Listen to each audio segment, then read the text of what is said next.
D'abord, quelques rappels. On a ici un repère du plan, j'ai deux points A et B. Je m'intéresse au déplacement pour aller de A à B. En fait, c'est une translation, vous vous souvenez, qui transforme A en B. Et pour caractériser cette translation, qu'est-ce qu'on utilise? Un vecteur. Le vecteur AB, je vais le représenter par un segment fléché, et j'aurai ainsi toutes les caractéristiques du déplacement. Je sais le sens du déplacement, ici c'est de A vers B, je sais la direction du déplacement, et je sais également la longueur AB qui correspond à la longueur du déplacement. La translation qui me permet de passer de A à B, c'est la même que celle qui me permet de passer de C à D. Qu'est-ce que je peux dire des deux vecteurs? Le vecteur AB, qu'on écrit ainsi, vous vous souvenez, est égal au vecteur CD. Je peux déplacer mes vecteurs partout. Ce seront toujours les mêmes vecteurs. Ils correspondront au même déplacement. Je peux très bien nommer un vecteur par une lettre. Par exemple, je parle ici du vecteur U. Quand j'écris le vecteur U, je mets une flèche sur le U. Eh bien, si vous regardez ce vecteur, on a sa direction qui est l'horizontale, son sens vers la droite, et la longueur du déplacement qui est de 4. Cette longueur du déplacement, on l'écrit norme. Pourquoi norme? Ça vient du latin norma qui veut dire règle, équerre. Donc cette norme, ça correspond à la longueur du segment, à la longueur du déplacement. Norme de U, ben ici dans mon repère, c'est égal à 1, 2, 3, 4. C'est bien sûr toujours un nombre positif.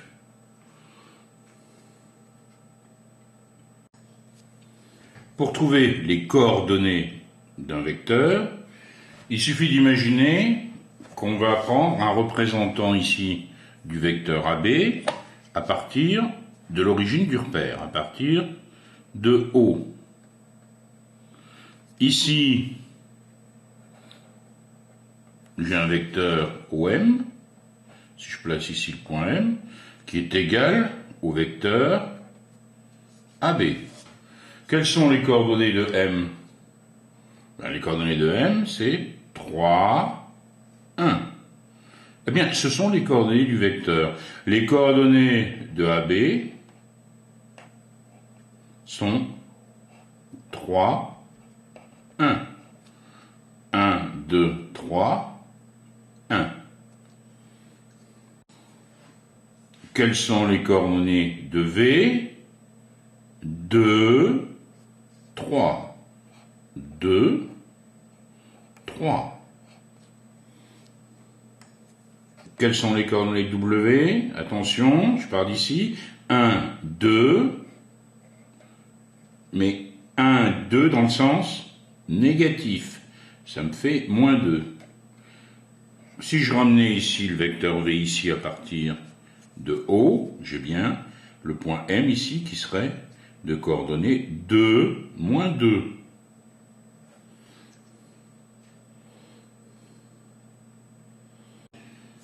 Reprenons le cas du vecteur AB. Vous vous souvenez, je disais que AB avait pour coordonnées 3, 1. Nous sommes dans un repère orthonormé du plan. On a donc ici 3 et ici 1. Vous pouvez penser tout de suite à un triangle rectangle. Vous pensez à Pythagore. Qu'est-ce qu'on peut dire de cette longueur au carré, AB au carré? C'est 3 au carré plus 1 au carré. La première coordonnée de AB au carré plus la seconde au carré, ça me donne quoi? Ça me donne la norme au carré, puisque la norme correspond à la longueur. On a donc norme de AB au carré c'est égal à 1 au carré plus 3 au carré. C'est-à-dire que, dans notre exemple, c'est égal à 10. Donc la norme de AB, c'est égal à la racine de 1 au carré plus 3 au carré, ici, racine de 10. Eh bien, plus généralement, si j'ai un vecteur U de coordonnées x, y, bien, la norme du vecteur U, c'est racine de x au carré plus y au carré. X, y. Pour l'instant, nous avons parlé de coordonnées de vecteurs uniquement graphiquement.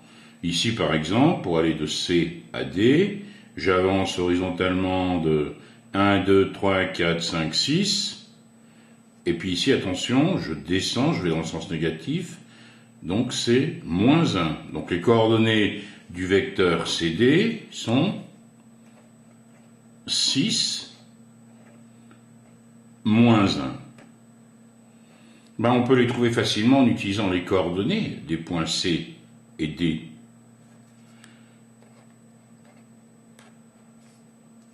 On a ici une longueur qui va correspondre à quoi? À la différence des abscisses, en démarrant de D. J'ai donc 8 moins 2. Et pour avoir la deuxième coordonnée, je vais faire la différence des ordonnées. 3 moins 4.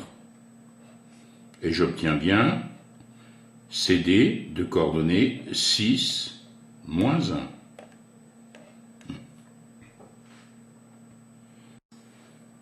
Je peux donc directement calculer la norme du vecteur AB à partir des coordonnées de A et de B. La norme de AB sera égale à la racine de moins 9 moins 5 au carré,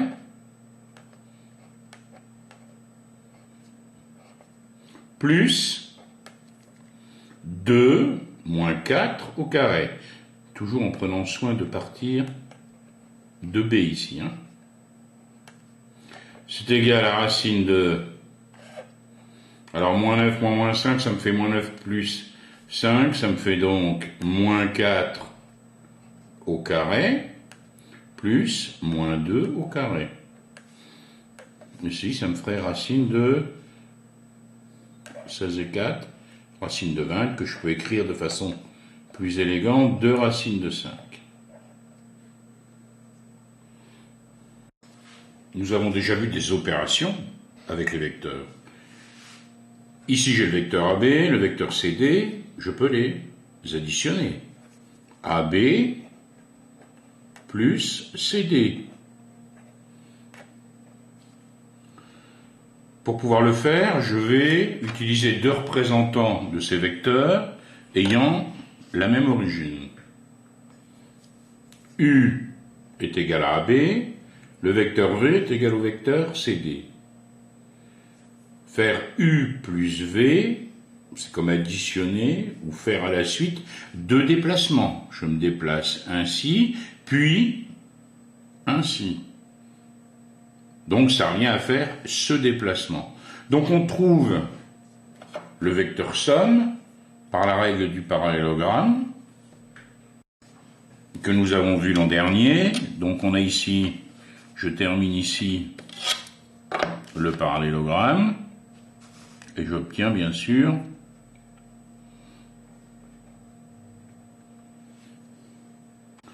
le vecteur somme ici que je vais appeler W par exemple. J'ai donc AB plus CD qui est égal à W.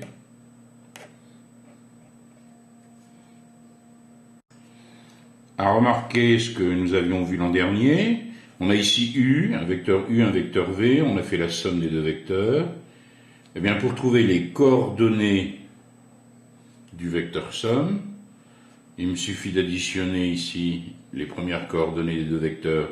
Moins 1 plus 2, ça me fait 1. 3 plus 1, 4. J'additionne les deuxièmes coordonnées. Et j'obtiens U plus V de coordonnées 1, 4. Donc pour trouver les coordonnées du vecteur somme, j'additionne les coordonnées des deux vecteurs de départ. Nous avions vu aussi une autre opération, la multiplication d'un vecteur par un réel. Par exemple ici, j'ai le vecteur U, je veux partir de A et faire un déplacement dans le même sens, la même direction que U, mais 3 fois plus important. Donc ici, je vais arriver à ce point.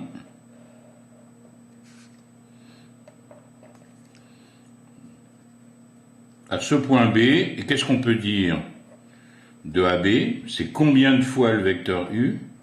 C'est 3 fois le vecteur U.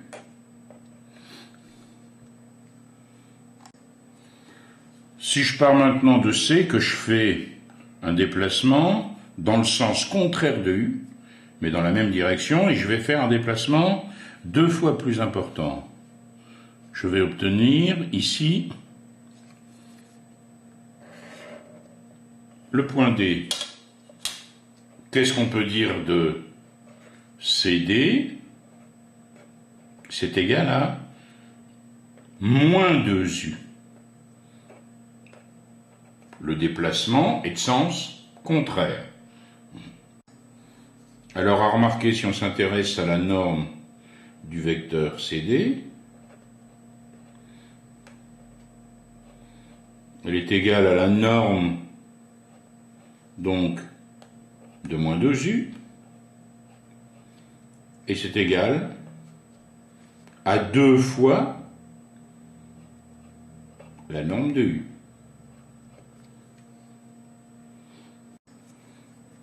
Ici, la norme de AB, c'est égal à 3 fois la norme de U. Nous avons fait la somme de deux vecteurs. Nous avons multiplié un vecteur par un réel. Nous allons maintenant essayer de définir le produit de deux vecteurs. Ce produit, il s'appelle le produit scalaire. Pourquoi scalaire? Scalaire, ça vient de l'anglais scalar, qui a rapport avec un nombre. C'est-à-dire qu'en fait, le produit scalaire, c'est un produit de vecteurs, mais qui va nous donner un nombre. Première surprise. Pour écrire ce produit, on utilisera un point. Le produit scalaire de U par V. On dit aussi U scalaire V. Et ce produit scalaire, il a été défini par des physiciens. Parce que ce sont les physiciens qui ont eu besoin de ce produit scalaire. Pour essayer de le comprendre, nous allons nous-mêmes parler d'une expérience. Regardons ici ce petit dispositif. J'ai ici une boîte d'allumettes et ici un fil. Je veux déplacer horizontalement cette boîte d'allumettes. Bon, tous les enfants s'amusent avec des chariots qui tirent derrière eux. Et fort naturellement, ils savent que quand ils veulent être le plus efficace possible, eh bien ici, leur fil, ils vont le tenir dans la direction du déplacement. Si vous tenez votre fil incliné comme ceci vers le haut, vous allez perdre en efficacité. Et si vous le faites verticalement, bien sûr, à ce moment-là, vous allez soulever votre boîte et elle ne va plus se déplacer. Du point de vue de la physique, quand vous tirez sur ce fil, vous exercez une force. Une force qui a un sens, une direction et une intensité. D'où l'idée pour les physiciens de représenter la force par un vecteur. Regardez ici par exemple cette allumette qui symbolise le vecteur. Vous avez le bout rouge qui correspondrait à la flèche du vecteur.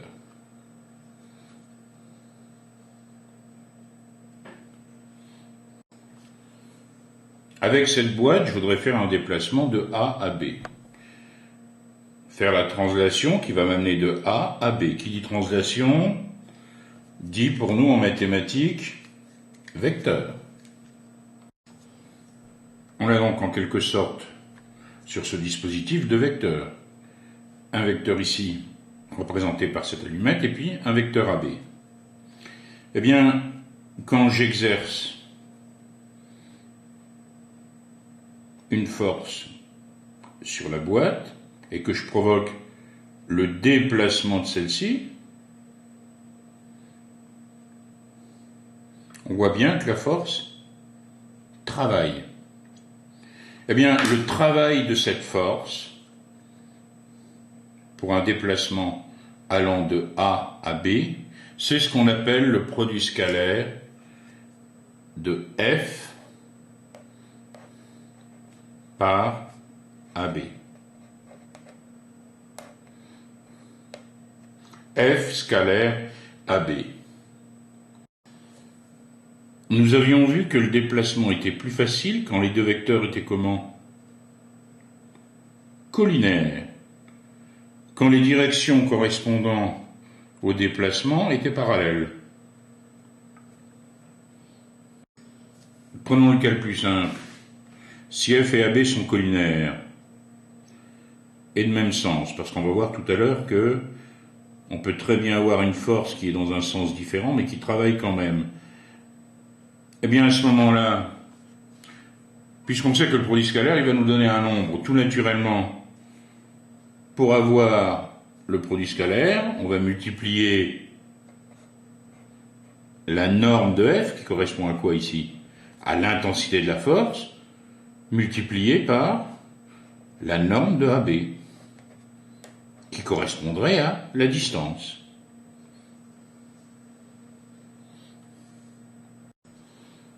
Et si maintenant les deux vecteurs étaient collinaires, mais de sens opposé.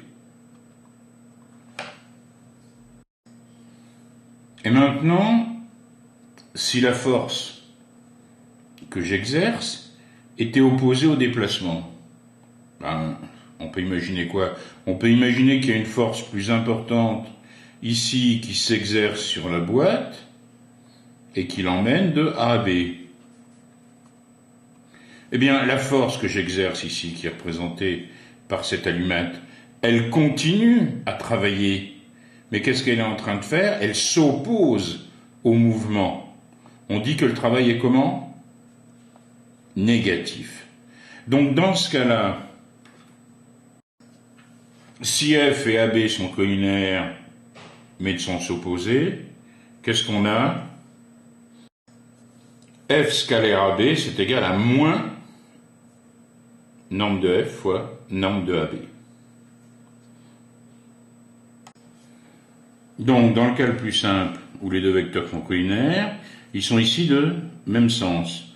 On a UV égale norme de U fois norme de V. On a ici une norme de U égale à 4. Une norme de V égale à 5. Donc, le produit scalaire est égal à 20. J'ai ici W, un vecteur qui est collinaire à U, mais de sens opposé. Qu'est-ce qu'on a? U scalaire W, c'est égal ce coup-ci à moins norme de U fois norme de W. Ça va me donner, ici la norme de W c'est 3, la norme de U c'est toujours 4. 4 fois 3, 12, ça va me donner moins 12.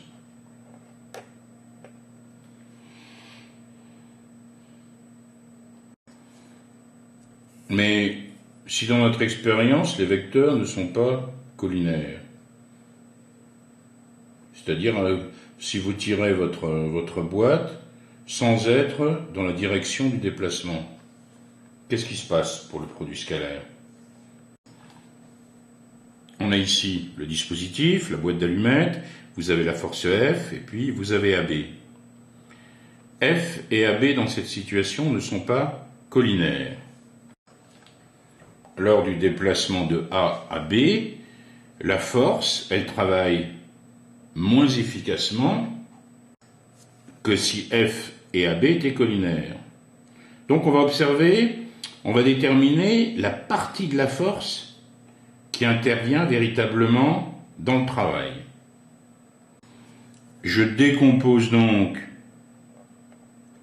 le vecteur F en deux vecteurs, un vecteur qui sera collinaire ici à AB, et un vecteur qui sera comment par rapport à AB? Orthogonal. On a donc décomposé F en deux vecteurs, un vecteur qui est collinaire à AB et un vecteur ici orthogonal. Bien, si vous soulevez la boîte d'allumettes en exerçant une force verticale, vous n'interviendrez pas dans le déplacement qui est ici horizontal. Le travail ici de cette force n'existe pas. Le travail de F2, il est nul. En fait, si je m'intéresse maintenant au travail de F, qui est le produit scalaire de F par AB, eh bien ce produit scalaire, il est égal au produit scalaire de F1 par AB. Il n'y a que cette force qui intervient. Donc on va obtenir quoi? Norme de F1 fois norme de AB. Donc dans le cas où F et AB ne sont pas collinaires, quand on veut obtenir le produit scalaire, on est en quelque sorte obligé de projeter le vecteur sur la direction correspondant à AB. On retrouve le dispositif, j'ai ici le vecteur F, le vecteur AB, j'ai décomposé F avec un vecteur collinaire à AB, donc j'ai F scalaire AB, le produit scalaire de F par AB, qui est égal à norme de F1, ici 1, 2, 3, 4, 5, fois norme de AB, ici 12. 5 fois 12, ça me donne 60. Sur cette simulation, nous allons vérifier que quand on prend sa ficelle et qu'on la met dans la direction du déplacement, à ce moment-là, on a un travail qui est maximum, c'est-à-dire un produit scalaire qui est maximum. Au contraire, si je me rapproche de la verticale, on va s'apercevoir que le produit scalaire, à cette position limite ici, est égal à 0. F scalaire AB est égal à 0. Donc par exemple dans ce cas-là, je veux calculer le produit scalaire AB AD. Je projette B orthogonalement sur AD. C ici est le projeté orthogonal du point B sur la droite AD. On a donc BC perpendiculaire à AD. Le produit scalaire AB AD est égal à norme de AC fois norme de AD. Pourquoi? Parce que AC et AD sont dans le même sens. Est égal à 1, 2, 3, 4 fois 3, 4, 5, 4 fois 5 égale 20.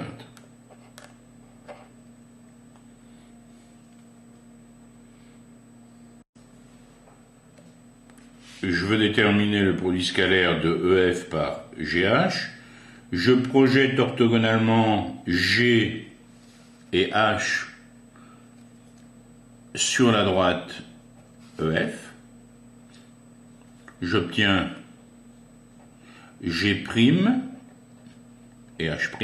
J'ai donc le vecteur G''H'. On dit souvent que G''H' est le projeté orthogonal, et le vecteur projeté orthogonal du vecteur GH sur le vecteur EF.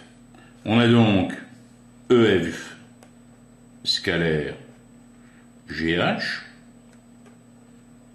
Alors attention, le vecteur G''H', il a un sens contraire à celui du vecteur EF. On a donc EF scalaire GH égale moins norme de F fois norme de G''H'. On a ici norme de F égale 3 fois 2. La norme de G''H' c'est 2, 3 fois 2, 6, ça me fait moins 6.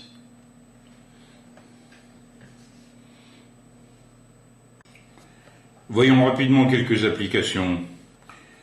J'ai ici le vecteur DB, le vecteur DC. Je suis dans un carré, ABCD est un carré. Je veux calculer le produit scalaire DB scalaire DC. Voyons quelques applications. J'ai ici un carré ABCD. Je veux calculer le produit scalaire DB scalaire DC. J'ai ici bien sûr un angle droit. Donc le projeté orthogonal de DB sur DC, c'est DC. Donc le produit scalaire va me donner quoi? Quelle est la norme du projeté orthogonal? C'est bien sûr la même que celle de DC, c'est 4. Et je multiplie ensuite par la norme de DC, qui est également 4, et j'obtiens 16. Je cherche maintenant GE scalaire FG. Comme d'habitude, si je projette GE sur FG,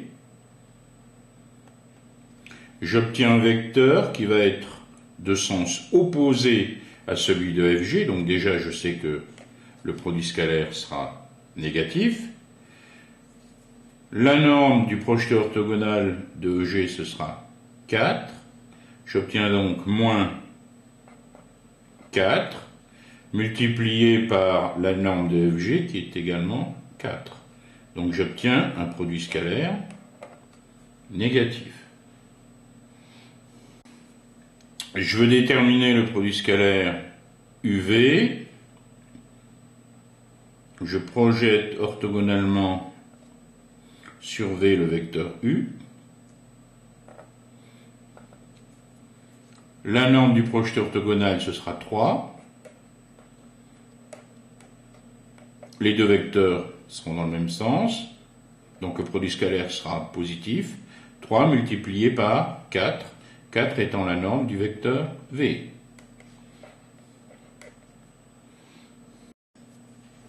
J'ai ici un triangle qui est isocèle. Je veux calculer le produit scalaire Mn.MO.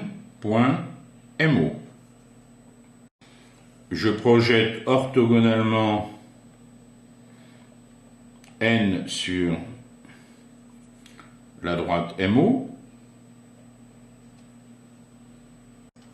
Le projeté orthogonal de Mn sur MO a le même sens que celui du vecteur MO, donc je sais que mon produit scalaire sera positif. Le triangle étant isocèle en N, je sais que la hauteur issue de N se confond avec la médiatrice de MO, donc ici ce point est le milieu de MO. Par la suite, qu'est-ce que je peux dire de la norme du projeté orthogonal de Mn? C'est la moitié de la norme de MO. Ça me fait donc 2 multiplié par la norme de MO, 4. Ce qui va me donner ici 8.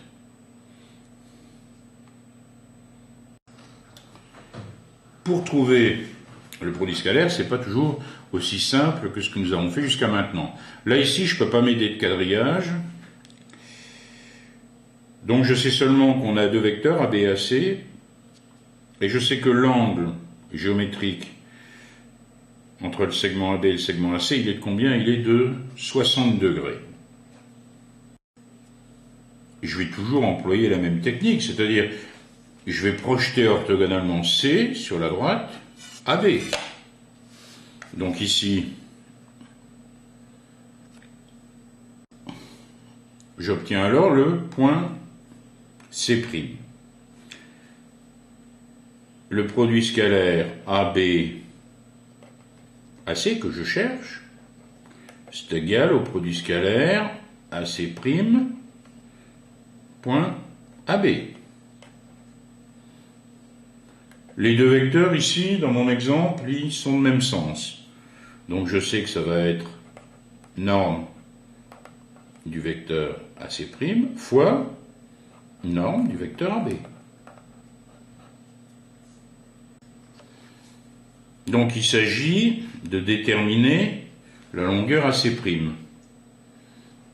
Bon, vous voyez un triangle rectangle, vous voyez un angle, vous pensez tout de suite à quoi? À de la trigonométrie. On a le cosinus de l'angle de 60 degrés qui est égal à quoi? À, côté adjacent, AC' sur AC.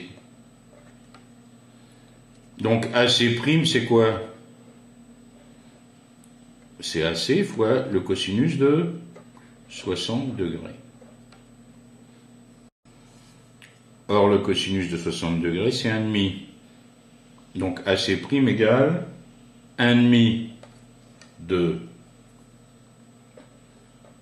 AC, c'est-à-dire 1,5 multiplié par la norme du vecteur AC, 4, c'est-à-dire 2. Donc si je reprends ici, AC', c'était rien d'autre que AC, norme de AC, fois cosinus de 60 degrés, fois la norme de AB. Et ça nous donnait AC 4 fois 1,5 fois 2, ce qui me fait 4.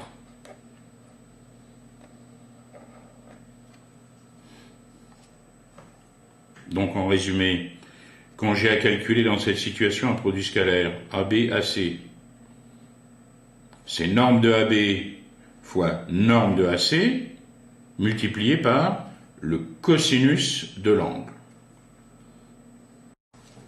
Donc de façon plus générale, quand on a deux vecteurs U et V, U scalaire V, c'est norme de U fois norme de V fois le cosinus de l'angle UV. Alors peut-être n'avez-vous pas encore fait le chapitre sur les angles orientés de vecteurs. De toute façon, ça n'a aucune importance parce que le cosinus de l'angle entre les deux vecteurs, il est le même que le cosinus de l'angle géométrique associé, c'est-à-dire tout simplement de l'angle que vous avez ici entre ces deux segments.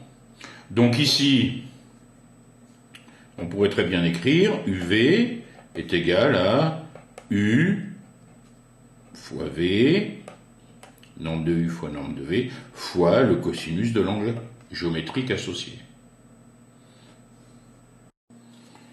Donc, quand je suis dans une situation où je connais les normes des vecteurs et je connais l'angle, à ce moment-là, j'applique la formule. Bon, ici, l'angle, il est donné en radians, 2π sur 3, c'est pas du tout gênant. J'ai UV qui est donc égal à norme de U, ici, 3, fois norme de V, 4, fois cosinus de 2π sur 3. Bon, on pourrait retrouver le cosinus facilement. On va utiliser notre calculette. Première chose à faire, vous avez l'angle en radian, donc vous mettez en mode radian. Vous appuyez sur la touche mode, vous allez sur radian, vous entrez, vous êtes maintenant en mode radian, vous quittez le mode et vous tapez 3 multiplié par 4, multiplié par le cosinus, vous avez la touche cosinus, 2 fois pi, vous voyez la touche pi, elle se trouve ici, seconde pi, sur 3. Puis vous fermez, et vous obtenez moins 6. Avec la Casio, je suis dans le mode Run, je rentre. Ici, je vais dans Setup, Shift, Setup. Pourquoi? Parce que je vais me mettre en radian.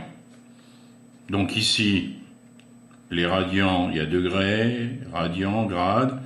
Vous appuyez sur F2 pour être en radian. Vous appuyez sur Entrée.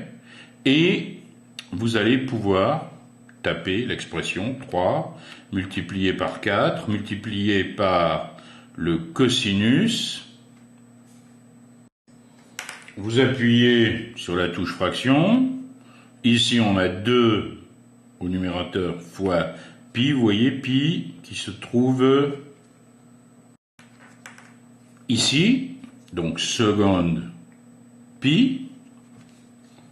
Ensuite, vous descendez pour être au dénominateur. Vous mettez 3. Puis vous appuyez sur la touche exé. On obtient bien moins 6. Il n'était pas étonnant d'obtenir ici un nombre négatif. Si on projette le vecteur V sur U, on voit bien que le projeté orthogonal de V sur U n'a pas le même sens que celui de U. Ce coup-ci, on me donne l'angle en degrés, l'angle géométrique associé au vecteur AB et AC. J'ai donc produit scalaire AB, AC, égale ici à 2 fois 5 fois le cosinus de 45 degrés. Ce qui me donne environ 7,07.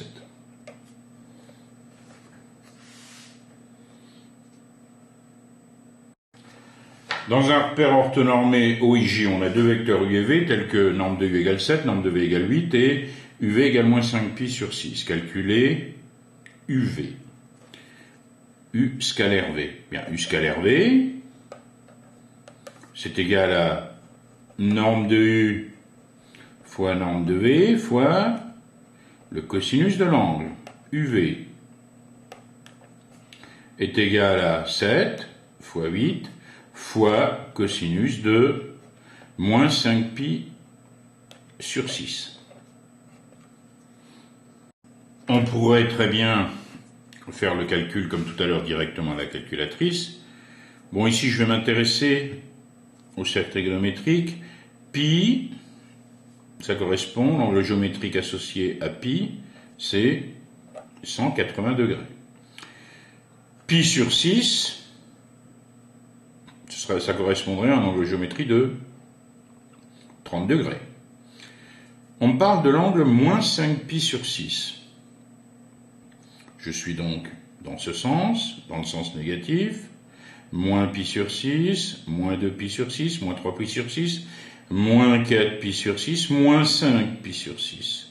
Je me retrouve ici. Le cosinus, je le lis ici. Il va être comment ce cosinus? Il va être négatif. Et il va être égal à, bon c'est une valeur qu'il faut connaître par cœur, à moins racine de 3 sur 2. Le cosinus de 30 degrés, le cosinus de pi sur 6, ça nous ferait racine de 3 sur 2. Ici, c'est moins racine de 3 sur 2. Donc j'obtiens 56 fois moins racine de 3 sur 2, ce qui est égal à moins 28 racine de 3.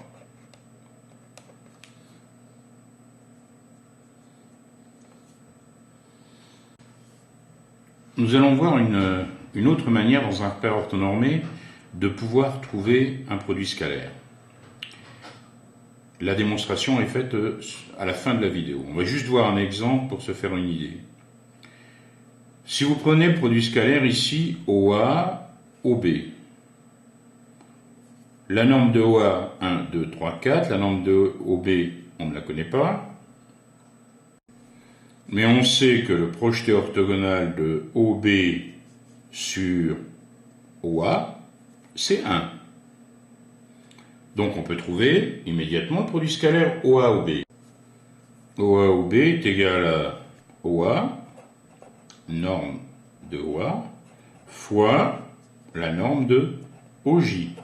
OJ étant le projeté orthogonal de OB sur OA. On trouve donc 4 fois 1, c'est-à-dire 4. Or, quelles sont les coordonnées de OA? OA, il a pour coordonnées 0, 4. OB, il a quoi comme coordonnées? OB, 1,7, 1.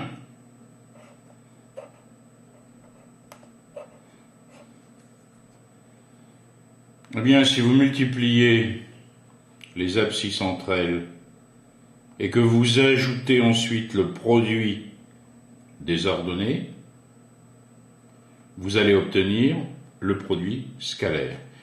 OA, OB, c'est égal à 0 fois 1,7 plus 4 fois 1. Ça nous fait bien 4.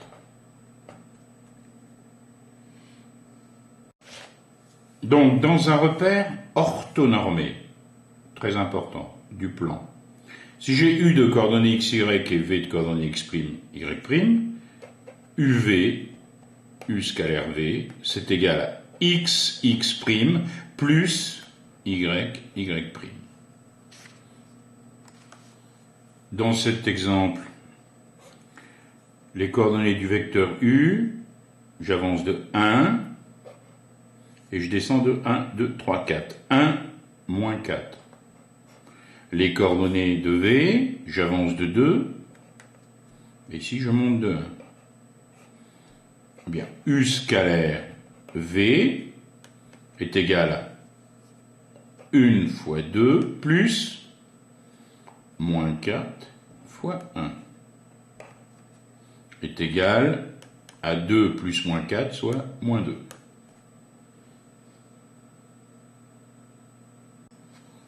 Le plan est muni d'un repère orthonormé OIJ, soit U et V de vecteurs tels que U égale 3i plus 2j et V égale 5i moins 2j. On a donc en fait directement les coordonnées des vecteurs U et V dans le repère OIJ. Donc, U scalaire V est égal à 3 fois 5, XX', plus YY', 2 fois moins 2. C'est donc égal à 15 moins 4, soit 11.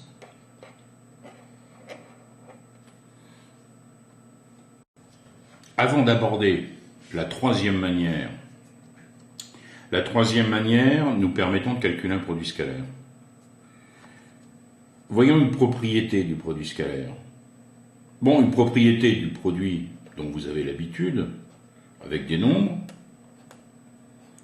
c'est que la multiplication est distributive par rapport à l'addition. Vous pouvez distribuer 5, ça va vous faire 5 fois 3 plus 5 fois 2, vous le savez depuis longtemps. Bien, si vous prenez le produit scalaire, si vous faites U scalaire V plus W, eh bien le résultat de ce produit scalaire, il sera le même que si vous distribuez U, c'est-à-dire si vous faites U scalaire V plus U scalaire W. Tout ceci est démontré à la fin de la vidéo. Deuxième propriété importante. Si vous faites le produit scalaire AU, A étant un nombre réel par V par exemple, c'est pareil que de faire A multiplié par U scalaire V.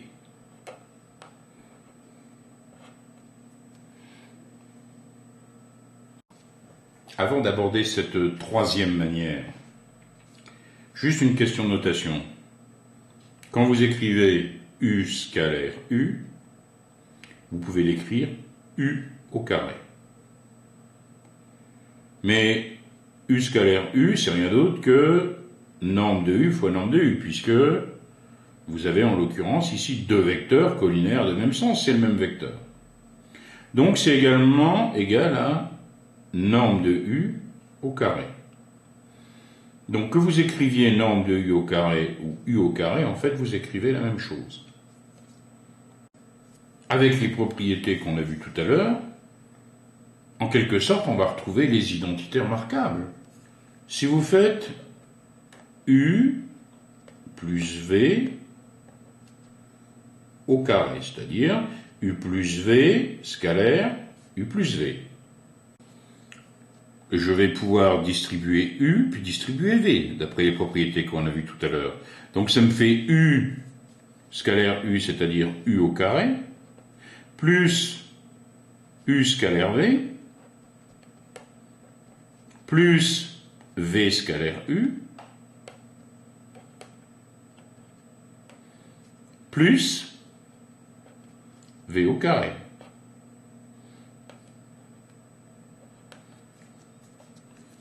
Ça va me donner quoi? U scalaire V, c'est pareil que V scalaire U.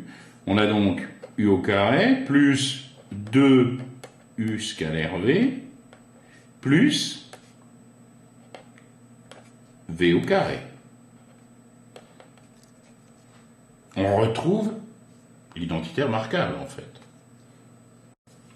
Et si vous voulez exprimer UV à partir de cette égalité, UV U scalaire V, ça va être égal à U plus V au carré, moins U au carré, moins V au carré, le tout sur 2. On va l'écrire sous cette forme. 1 demi de tout ceci. Ce qui revient à écrire 1 demi de, si j'utilise les normes de vecteurs, ça me fait 1 demi de norme de U plus V au carré, moins norme de U au carré, moins norme de V au carré. C'est cette dernière manière d'exprimer UV qui peut nous servir dans certains cas pour calculer un produit scalaire. Prenons tout de suite un exemple. Je veux calculer AB scalaire BC. Bon, là, je suis dans une situation où je connais la somme de AB et BC. C'est le vecteur AC. Et je connais la norme du vecteur somme. Donc, je vais employer l'expression qu'on a trouvée tout à l'heure. AB, BC, c'est 1 demi de la somme au carré de AB plus BC, c'est-à-dire AC au carré, moins AB au carré, moins BC au carré. Ça va nous faire quoi? 1 demi AC au carré, 4 au carré, 16, moins AB au carré, 25, moins BC au carré, 9. C'est égal à moins 18 demi, c'est-à-dire moins 9. Donc, sans avoir d'angle, sans avoir les coordonnées des vecteurs, vous pouvez, si vous connaissez les normes des différents vecteurs, calculer un produit scalaire dans certaines situations. En résumé, avant de déterminer un produit scalaire, on réfléchit à la définition qu'on va utiliser. Si je connais les normes des deux vecteurs et que je connais l'angle, j'ai immédiatement mon produit scalaire. Ici, U scalaire V, c'est A, norme de U, fois B, norme de V, multiplié par le cosinus de l'angle. Si maintenant je suis dans un repère orthonormé et que je connais les coordonnées des vecteurs, à ce moment-là, j'ai aussi immédiatement le produit scalaire. ici, V de coordonnées xy, W de coordonnées x', y', ça me donne V scalaire W égale xx' plus y'. Dernier cas plus rare dans les exercices, on me donne deux vecteurs, un vecteur T, un vecteur S, on me donne leur norme, et on me donne également la norme du vecteur somme des deux précédents. Qu'est-ce qu'on a à ce moment-là? T scalaire S ici, égale 1,5 de la norme du vecteur somme au carré, C au carré, moins A au carré, moins B au carré.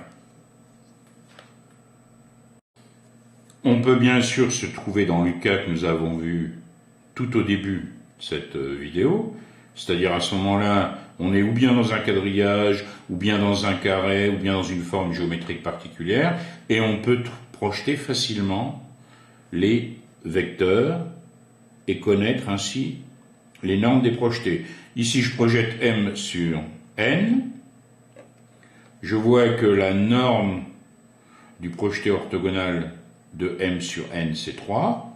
Donc ici, M scalaire N va me donner 3 multiplié par 1, 2, 3, 4, 5, qui est la norme du vecteur N.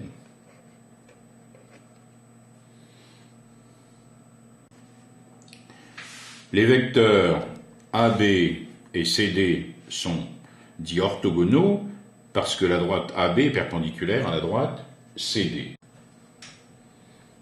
Mais qu'est-ce qu'on peut dire du produit scalaire de deux vecteurs orthogonaux?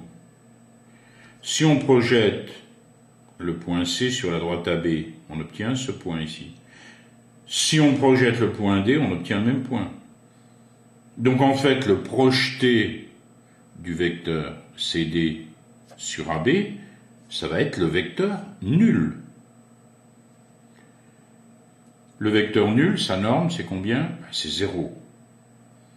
Donc, le produit scalaire de deux vecteurs orthogonaux, c'est 0. Si on avait utilisé comme définition du produit scalaire norme de AB fois norme de CD fois le cosinus de l'angle, on aurait trouvé bien sûr 0. Le cosinus de 90 degrés, c'est 0. Regardez la situation ici qui est proposée. On veut calculer EB scalaire ED. On a ici des angles droits, ça peut être intéressant. Pourquoi ça peut être intéressant? Parce que quand on a des vecteurs orthogonaux, on sait que le produit scalaire est nul, mais on ne connaît pas l'angle entre l'angle BED, on ne le connaît pas, on ne connaît pas la norme de EB, la norme de ED. Donc la seule solution pour s'en sortir, c'est de décomposer les vecteurs. En utilisant quoi? La relation de Chasles. EB ici, c'est EA plus AB. Ça va être intéressant. On va avoir des vecteurs orthogonaux et on va voir si en développant, on n'aura pas des surprises intéressantes. EB scalaire ED, c'est donc égal à EA plus AB. J'utilise la relation de Chasles. Scalaire ED EC plus CD. Je développe EA EC. EA scalaire EC plus EA scalaire CD. C'est développé. J'ai distribué EA, j'ai distribué AB. EA EC. EA EC. J'ai deux vecteurs collinaires, deux sens contraires. Je sais que le produit scalaire, il sera négatif. Je connais les deux normes. Les normes de EA et de EC, elles sont toutes les deux égales à 2. Ça fait moins 2 fois 2, ça fait moins 4. Maintenant, EA CD. Les deux vecteurs sont orthogonaux. Produit scalaire, nul. AB EC. Regardez bien ces deux vecteurs, ils sont comment? Orthogonaux. Produit scalaire nul. Plus, attention, AB CD. AB et CD, elles sont parallèles, puisqu'elles sont perpendiculaires à la même droite. Donc on a AB et CD, collinaires de même sens, ça me fait le produit des normes, 3 fois 5. ce qui me donne 15 moins 4, 11.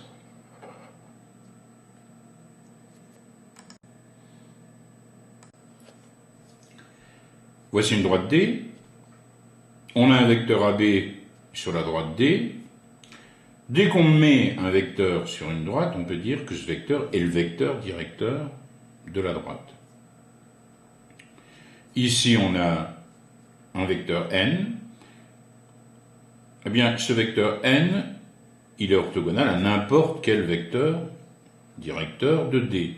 On dit que n est normal à la droite D. Soit la droite D d'équation cartésienne, 2x plus y plus 1 est égal à 0. Bon, on va tracer cette droite. Quand x est égal à 0, ça nous fait y plus 1 égale 0, donc y égale moins 1. La droite D passe par ce point. Quand x égale 1 maintenant, ça nous fait 2 fois 1 plus y plus 1 égale 0, c'est-à-dire y plus 3 égale à 0, donc y égale moins 3. On place le point, 1, moins 3. Et on obtient la droite. Eh bien, une propriété démontrée à la fin de la vidéo nous dit que U, le vecteur de coordonnées 2, 1, c'est-à-dire les deux premiers coefficients, vous savez que l'équation cartésienne, son expression générale, c'est ax plus by plus z. Si vous prenez un vecteur de coordonnées A, B, eh bien ce vecteur sera normal à la droite. Voyons tout de suite, je vais dessiner un représentant du vecteur U. On a 2, 1. Et on obtient bien un vecteur normal à la droite. La réciproque est vraie. C'est-à-dire, admettons que nous soyons dans la situation d'avoir une droite D, de ne pas connaître son équation cartésienne, et de la chercher en sachant que ici, un vecteur normal à la droite a pour coordonnées moins 1, 3, et on sait en plus qu'elle passe par le point A de coordonnées 1, 2. La propriété, la réciproque à la précédente, démontrée elle aussi à la fin de la vidéo, elle me dit qu'il existe une équation cartésienne de la droite, telle que cette équation cartésienne soit du type moins 1x plus 3y plus quelque chose plus c est égal à 0. Puisque je sais que le vecteur de coordonnées moins 1, 3 est normal à la droite. Il me reste à trouver c. Or, je sais que A appartient à la droite D. Donc, je peux remplacer x par l'abscisse de A, y par l'ordonnée de A. A appartient à D, donc moins 1 fois 1 plus 3 fois 2 plus C égale 0. On peut en déduire immédiatement C. On a en effet C plus 5 égale à 0, puisque 6 moins 1, 5. Donc C est égal à moins 5. Donc l'équation cartésienne, une équation possible cartésienne de la droite D, ça sera moins x plus 3y moins 5 égale 0. Bien sûr, il y a plusieurs équations cartésiennes possibles. Si vous multipliez chaque membre par 2, par exemple, ça va vous faire moins 2x plus 6y moins 10 égale 2 fois 0 égale 0.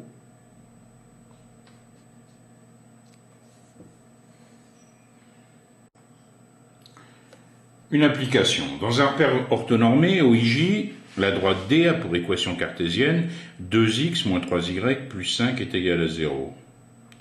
Première question, trouver un vecteur directeur U de D et un vecteur normal N à D. D'après ce qu'on a vu il y a quelques instants, l'équation cartésienne est du type AX plus BY plus C est égal à 0. On sait qu'un vecteur normal à la droite D, ça serait le vecteur de coordonnées 2, moins 3. Et puis on sait depuis longtemps maintenant, qu'un vecteur directeur de cette droite est donné par les coordonnées moins b, a. Moins b, c'est 3, et a, c'est 2. Donc, les coordonnées de U, le vecteur directeur, moins b, 3, a, 2. Les coordonnées de N, vecteur normal AD, A, c'est-à-dire 2, et B, moins 3. Construisez dans un repère orthonormé, au IJ, la droite D' passant par A, de coordonnées 1, 2, et perpendiculaire à D. Pour pouvoir tracer D', je dois d'abord tracer D. Bon, si je prends Y égale à 0, ça me fait 2x plus 5 est égal à 0, x égale moins 5 demi. Donc quand x égale moins 2,5, j'ai y qui est égal à 0. Voilà, un point de ma droite. Maintenant, quand y est égal à 1, ça me fait moins 3 plus 5, ça fait quoi? Ça fait 2. 2x plus 2 est égal à 0. Ça me fait bien x égale moins 1. Donc quand x est égal à moins 1, y est égal à 1. Traçons maintenant la droite D', perpendiculaire à D et passant par A.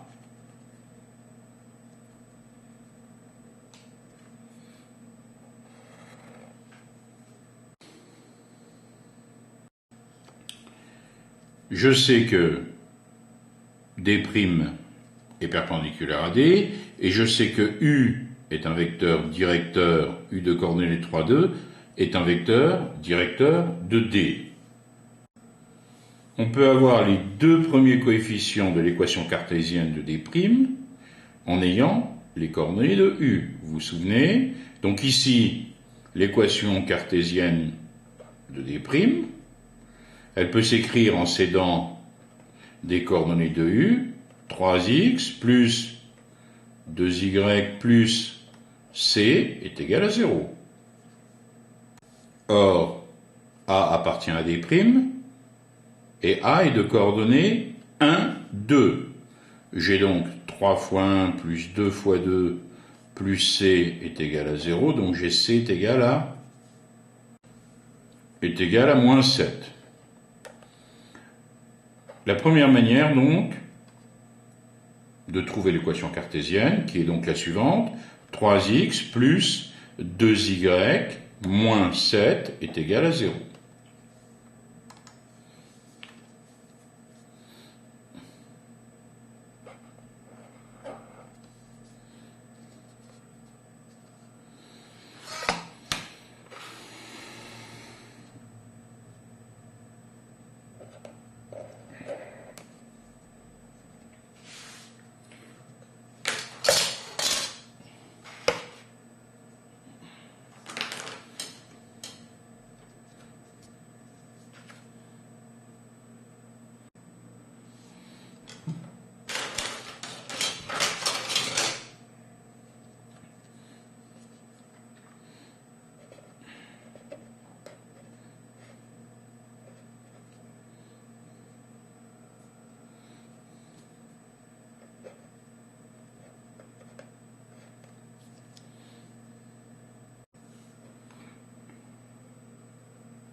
Ça me fait donc 3x moins 3 plus 2y moins 4 est égal à 0. Et ça me fait bien 3x plus 2y moins 7 est égal à 0. Et je retombe sur l'équation cartésienne, trouvée de la première façon.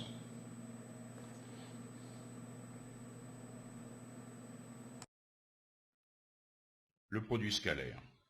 Avant de donner des définitions du produit scalaire, voyons ce qu'est la norme d'un vecteur. Si on a U, un vecteur du plan, A et B, deux points du plan tels que U soit égale à AB, alors la norme du vecteur U, c'est la longueur tout simplement du segment AB. On la note U entre double barre. Si la norme de U est égale à 1, on dit que le vecteur est unitaire. Quelques propriétés que nous admettrons directement. La norme de U est égale à 0 si et seulement si U est égal à 0. Il n'y a que le vecteur nul qui a une norme égale à 0. Si on prend A et B deux points du plan tels que U soit égal à AB, dire que AB est égal à 0, ça n'a rien à dire que A et B sont confondus, bien sûr. Si U a pour coordonnées x, y dans un repère orthonormé OIJ du plan, qu'est-ce qu'on peut dire? Eh bien, la norme de U, c'est racine de x carré plus y carré. Quelques propriétés que nous admettrons. La norme de U est égale à 0, et si et seulement si le vecteur U est égal au vecteur nul. Si on prend A et B deux points du plan, tels que U soit égal à AB, tel que vecteur U égale vecteur AB, dire que norme de AB est égale à 0, ça revient à dire que A et B sont bien sûr confondus. La longueur AB ne sera nulle que si A et B sont confondus. Si U a pour coordonnées x, y dans un repère orthonormé OIJ du plan, alors qu'est-ce qu'on peut dire de norme de U? C'est racine de x au carré plus y au carré. On pourrait regarder ici. On a le point M de coordonnées x, y dans un repère orthonormé du plan. Si je prends la norme de U, cela correspond bien à la longueur du segment OM. Si je pense au théorème de Pythagore, j'ai bien sûr OM au carré est égal à x au carré plus y au carré. Donc la norme de U, qui est égale à OM, c'est racine de x moins 0 au carré plus y moins 0 au carré, qui me donne bien racine de x au carré plus y au carré. Dans l'exemple ci-contre, qu'est-ce qu'on a? Norme de U, c'est bien sûr racine de 4 au carré plus 3 au carré, c'est-à-dire racine de 25, soit 5. Voyons maintenant une dernière propriété à admettre. Pour tout nombre réel K, on a la norme du vecteur KU, c'est égal à la valeur absolue de K, fois la norme du vecteur U. En particulier, on voit tout de suite que la norme de moins U, c'est-à-dire de moins 1 fois U, c'est égal à la norme du vecteur U. Tout de suite un exemple. On a ici le vecteur FE qui est égal à moins 2 fois le vecteur AB. On a donc la norme de FE qui est égale à 2 fois la norme de AB. Attention, j'ai ici moins 2 et je prends la valeur absolue. C'est assez logique, hein? Ici, la longueur FE, c'est bien 2 fois la longueur AB. De la même façon, j'ai ici le vecteur AB qui est égal à 1 tiers de CD. Donc, qu'est-ce que je peux dire? Eh bien, c'est que norme de AB, c'est égal à 1 tiers de norme de CD.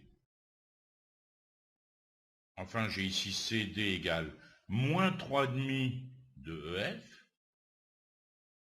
Qu'est-ce que je peux dire? C'est que la norme de CD, c'est 3,5 fois la norme de EF. On peut à présent définir le produit scalaire de deux vecteurs, soit U et V de vecteurs du plan. Le produit scalaire de U et V, il est noté U.V.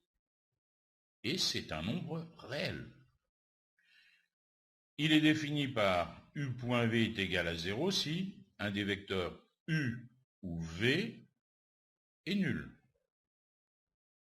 Sinon, on a U.V est égal à norme de U fois norme de V fois le cosinus de l'angle orienté UV. bien sûr si U et V sont tous les deux différents du vecteur nul. On peut simplifier, en fait, l'expression du produit scalaire. Pourquoi? Parce que si on a alpha, la mesure de l'angle géométrique qui est associé à l'angle orienté UV, eh ben on a aussi U point V, le produit scalaire, est égal à norme de U fois norme de V fois le cosinus, tout simplement, de l'angle alpha que vous connaissez bien. Donc, dans le cas de deux vecteurs AB et AC non nuls, on a donc le produit scalaire AB-AC est égal à AB fois AC fois le cosinus de l'angle BAC. Dans cet exemple, on a donc muni le plan d'un repère AIJ. Voyons AB scalaire AC. D'après la définition qu'on a établie tout à l'heure, AB scalaire AC, ça revient à calculer AB fois AC fois le cosinus de l'angle BAC. Ici, l'angle BAC, c'est un angle de 60 degrés. On obtient donc AB scalaire AC est égal à 5 fois 3, enfin, la longueur de AC c'est 3, la longueur de AB c'est 5, fois le cosinus de 60 degrés. On obtient donc 15 fois 1,5, soit 7,5. Voyons maintenant AC scalaire AD. Cela me donne AC fois AD fois le cosinus de CAD. L'angle CAD qui est égal à 120 degrés. J'obtiens donc AC 3 multiplié par AD, c'est-à-dire 2, fois le cosinus de 120 degrés. Ça me donne 6 fois moins 1,5. Bah oui, le cosinus de 120 degrés, c'est bien moins 1,5. Et j'obtiens AC scalaire AD est égal à moins 3. Donc, si l'angle est aigu, le produit scalaire est forcément positif, puisque le cosinus d'un angle aigu est positif. Par contre, bien sûr, si l'angle est obtus, le produit scalaire sera négatif. Voyons maintenant la propriété suivante. Soit U et V deux vecteurs du plan. Si U et V sont collinaires de même sens, alors U scalaire V, c'est égal à norme de U fois norme de V.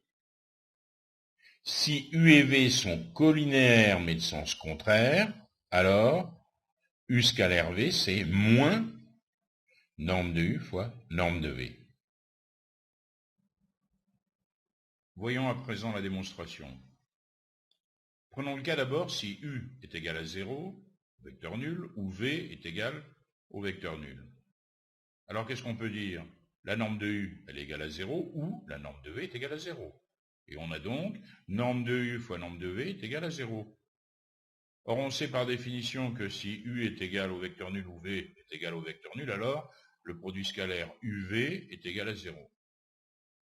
Donc, on a bien la propriété qui est vérifiée. U scalaire V, c'est égal à norme de U fois norme de V.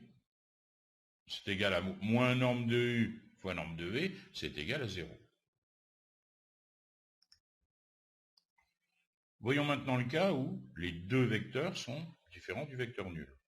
U différent de vecteur nul et V différent de vecteur nul.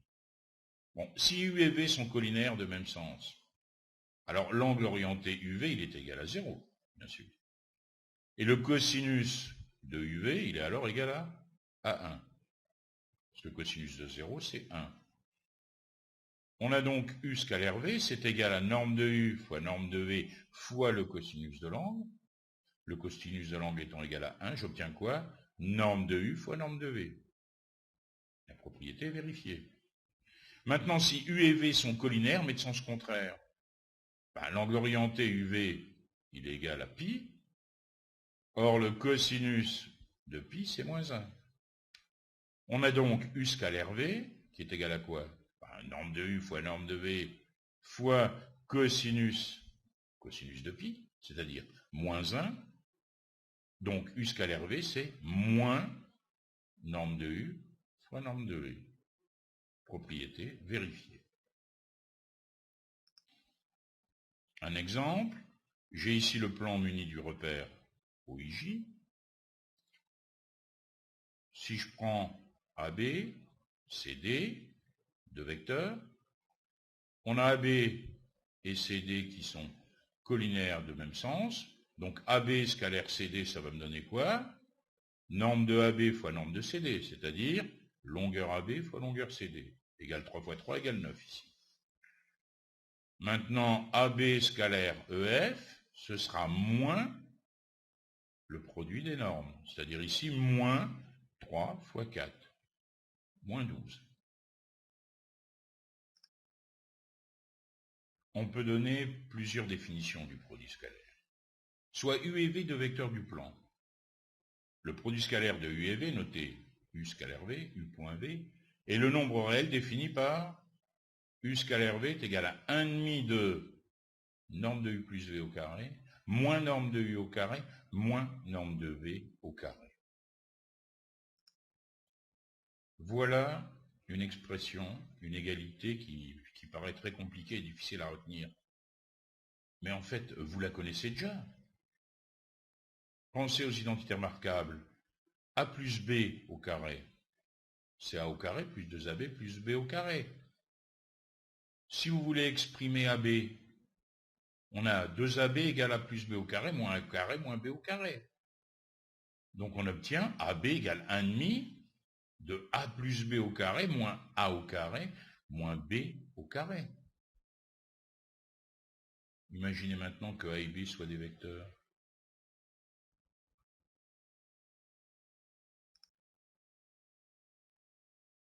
Par convention, on a U scalaire U est égal à U au carré. C'est égal à norme de U au carré.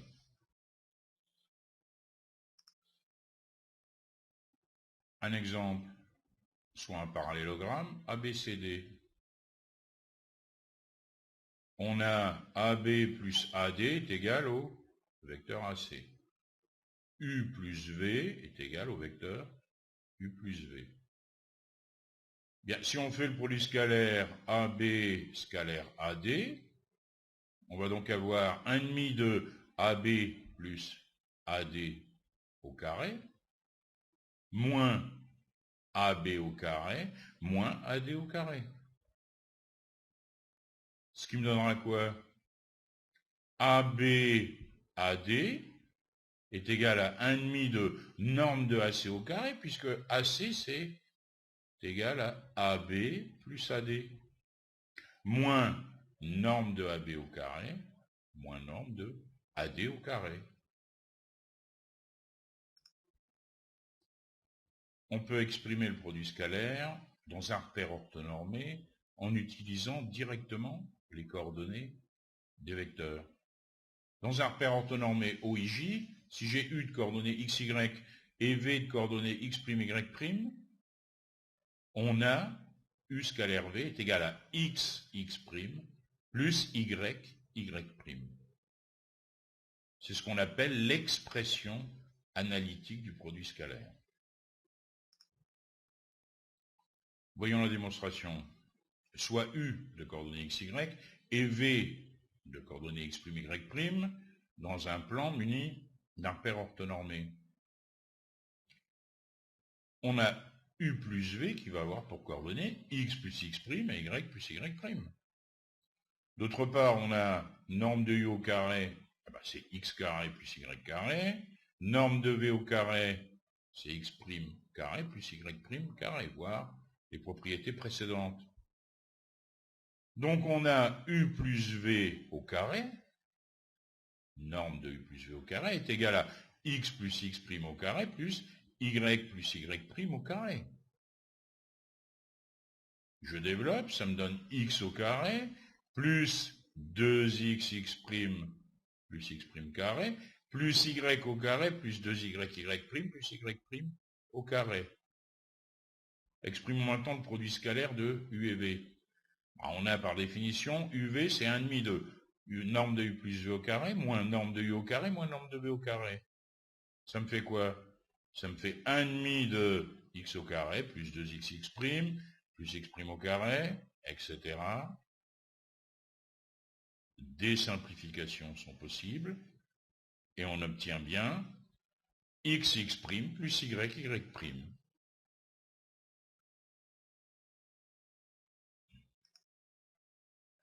Un exemple, soit un repère orthonormé au IJ du plan, soit les vecteurs U et V tels que les coordonnées de U soient 4, 1, et les coordonnées de V, 2, 4. Eh bien, U scalaire V, ce sera égal à quoi? 4 fois 2, plus 1 fois 4. 4 fois 2, 8, 8 et 4, 12. Il y a d'autres expressions du produit scalaire. Pour cela, il faut d'abord que nous définissions ce qu'est un projeté orthogonal. Si on a une droite D et un point M du plan, le projeté orthogonal de M sur la droite D, c'est le point d'intersection de D avec la perpendiculaire à D passant par M. H ici est le projeté orthogonal de M sur la droite D. Une propriété, si on a AB et CD, deux vecteurs non nuls. On considère C' et D' les projetés respectifs des points C et D sur la droite AB. Qu'est-ce qu'on a alors? On peut dire que AB scalaire CD, c'est égal à AB scalaire C'D'. On a pris l'habitude de dire que C'D', le vecteur C'D', est le projeté orthogonal de CD sur AB.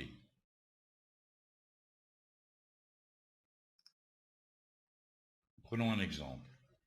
Un triangle ABC isocèle de sommet principal A, tel que AB soit égal à 3 cm, et BC soit égal à 4 cm. On voudrait calculer le produit scalaire BA, BC. Bon, le projeté orthogonal de A sur BC, c'est le point O,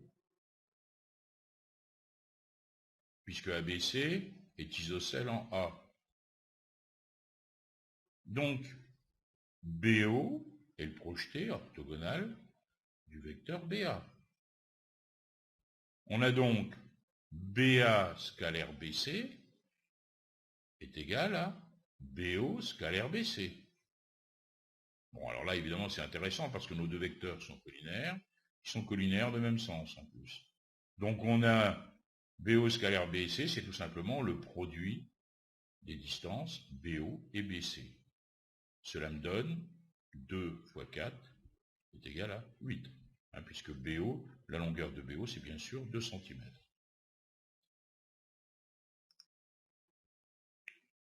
Le produit scalaire et les opérations. Si on prend U, V, W, trois vecteurs du plan et un nombre réel A. Première propriété qui va nous rappeler la distributivité de la multiplication par rapport à l'addition. On a U plus V scalaire W, c'est U scalaire W plus V scalaire W, comme si on avait distribué W. On a aussi AU scalaire V, c'est A multiplié par le produit scalaire de U et V. Voyons la démonstration. Dans un repère orthonormé, soit les vecteurs du plan U de coordonnées xy, V de coordonnées x', y', et W de coordonnées x seconde, y seconde. Et un nombre réel A. Ben, si je prends U plus V scalaire W, ça me fera bien x plus x', x seconde, plus y plus y', x seconde. Je développe, et j'obtiens xx seconde plus y seconde, plus x', x seconde, plus y', y seconde. C'est-à-dire U scalaire V plus V scalaire W. Si je considère maintenant AU scalaire V, ça va bien me donner AXX' plus AY, Y'. Parce que les coordonnées du vecteur AU, c'est bien AX, AY. J'obtiens donc A, facteur de XX' plus YY', c'est-à-dire A facteur de U scalaire V. Une conséquence immédiate de ce qu'on vient de voir s'apparente aux identités remarquables. Soit U et V de vecteurs du plan, on a U plus V au carré, ça va être U au carré plus 2 U scalaire V plus V au carré. U moins V au carré, ça va me donner U au carré moins 2 U scalaire V plus V au carré. U plus V scalaire U moins V, ça va me donner quoi? U au carré moins V au carré.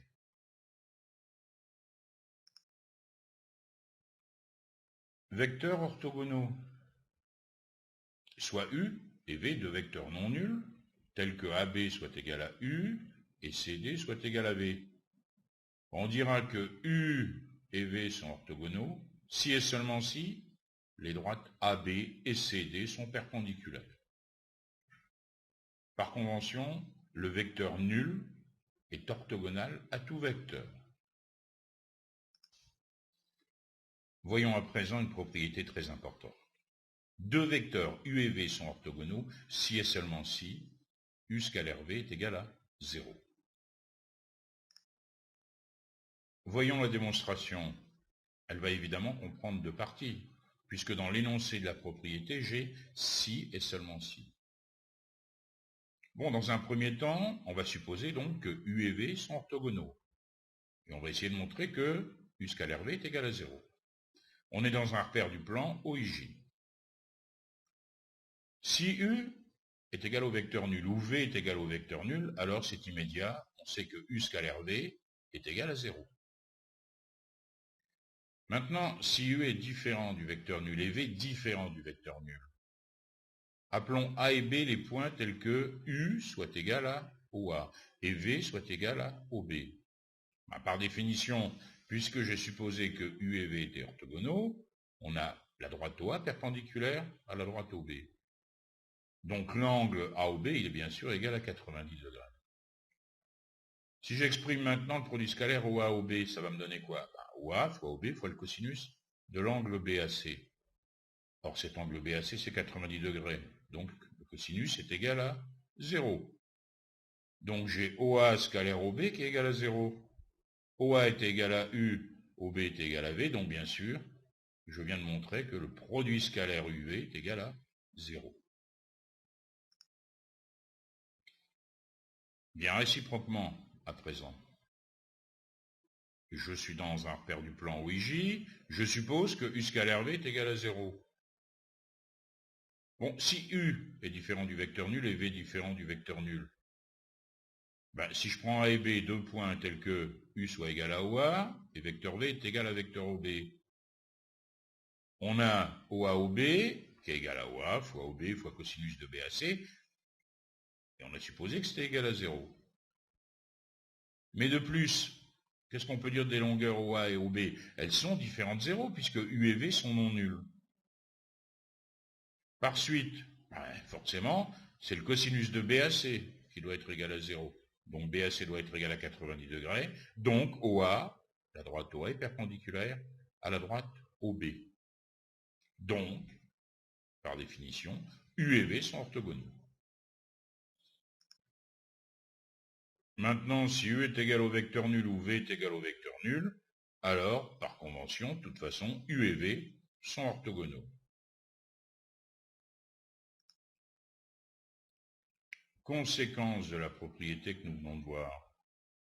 Dans un repère orthonormé, si on a U de coordonnées x, y et V de coordonnées x', y', deux vecteurs non nuls, bien, U et V sont orthogonaux, si et seulement si, bien sûr, x' plus y', y' est égal à 0. Conséquence de la propriété précédente.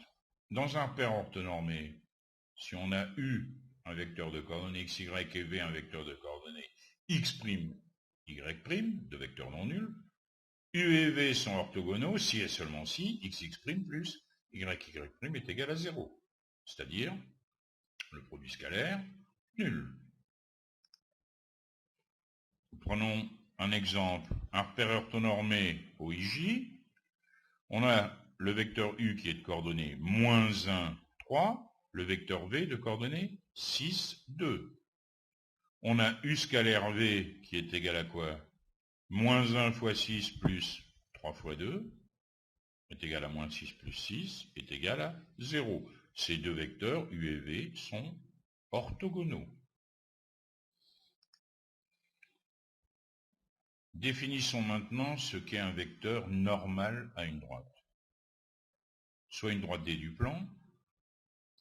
Un vecteur normal à la droite D, c'est un vecteur non nul, ici n, orthogonal à tout vecteur directeur U de D. Voyons à présent la propriété suivante. Dans un paire orthonormé, si une droite D a pour équation cartésienne AX plus BY plus C égale 0, avec bien sûr A différente 0 ou B différente 0, alors le vecteur n de coordonnées AB est un vecteur normal à D. Réciproquement, si un vecteur n non nul ayant pour coordonnées AB est normal à une droite D, alors forcément, D a une équation du type AX plus BY plus C est égal à 0. Voyons la démonstration. Dans un paire orthonormé, soit une droite D d'équation AX plus BY plus C égale 0, avec bien sûr A différente 0 ou B différente 0. Soit n le vecteur de coordonnées AB. On sait, d'après une propriété que nous avons vue précédemment, que U, le vecteur de coordonnées moins BA, est un vecteur directeur de D. Or, U.n, c'est égal à quoi? À A fois moins B, plus B fois A. XX' plus YY'.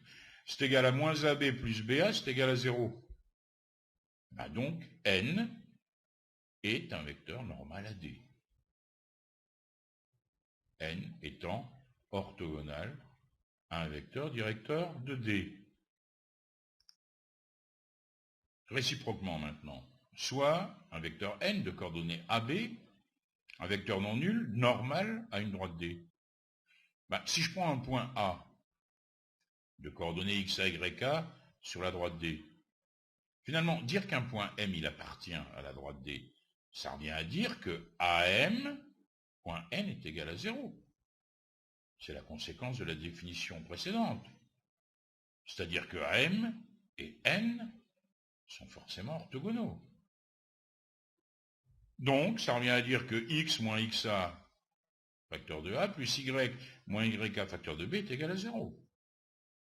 Et on obtient ax plus by moins axa moins byk égale à 0. Ben ça, c'est bien une équation du type ax plus by plus c est égal à 0. Avec c est égal à quoi? À moins axa moins byk.